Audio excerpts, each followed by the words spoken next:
নন্দীগ্রামের পর আবার মুখোমুখি, একদিকে বাংলার মুখ্যমন্ত্রী, অন্যদিকে তার সবচেয়ে বড় রাজনৈতিক প্রতিদ্বন্দ্বী। কিন্তু এবার যুদ্ধটা অন্য জায়গায়, ভবানীপুর। প্রশ্নটা একটাই, শুভেন্দু অধিকারী কি মমতা বন্দ্যোপাধ্যায়ের দুর্গ ভাঙতে পারবেন, নাকি ভবানীপুর আবার প্রমাণ করবে এটা দিদির গড়? আজকের এই ভিডিওতে আমরা শুধু আলোচনা করব না, আমরা ডেটা, ভোটের পরিসংখ্যান, গ্রাউন্ড রিয়ালিটি এবং রাজনৈতিক বিশ্লেষণ দিয়ে বোঝার চেষ্টা করব হাই ভোল্টেজ ভবানীপুর কেন্দ্রে মমতা বন্দ্যোপাধ্যায় না শুভেন্দু কে এগিয়ে। চলুন শুরু করা যাক।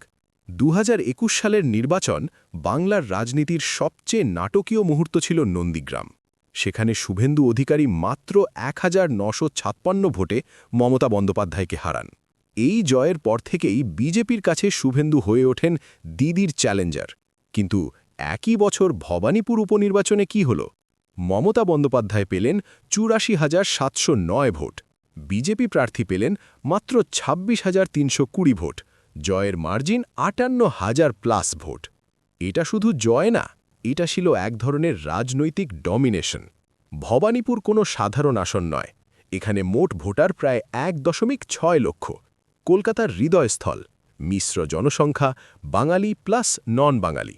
কিন্তু গুরুত্বপূর্ণ বিষয়, 2011 থেকে বারবার এই আসন মমতা বন্দ্যোপাধ্যায়ের নিয়ন্ত্রণে।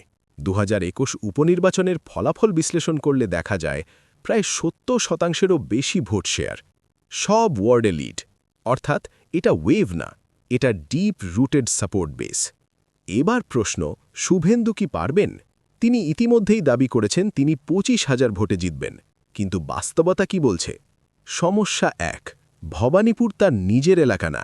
সমস্যা 2, বিজেপির আরবান কলকাতাতে সংগঠন তুলনামূলক দুর্বল। সমস্যা 3, 2021-এ বিজেপি এখানে বড় ব্যবধানে হেরেছে। বিজেপির ন্যারেটিভ কি?